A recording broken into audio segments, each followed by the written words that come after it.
ठीक है चलिए। हरदम डगरिया दाग नाही आवे दिहानी पापा तो माइक बोल कर आगे कर लो। ससुराल खूब जाते ससुराल जाते रहते हैं।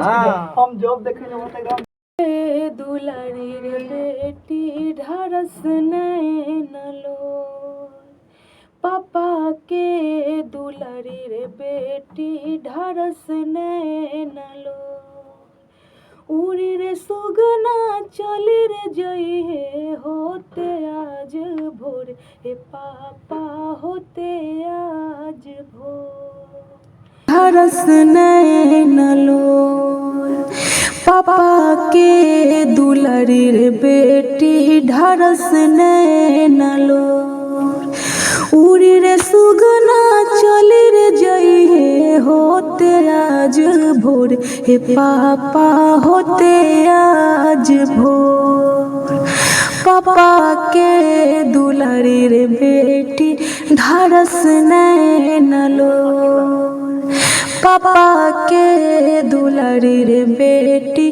ढारस नैन लो उड़ी रे सुगना चली रे जई हे होते आज भोर हे पापा होते आज भोर पापा के दुलारी रे बेटी ढारस नैन लो पापा के दुलारी रे बेटी ढारस नैन लो।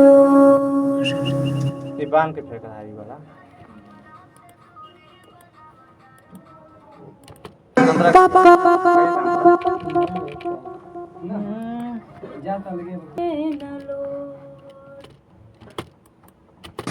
सिरवा झुकाई चलनी हरदम डगरिया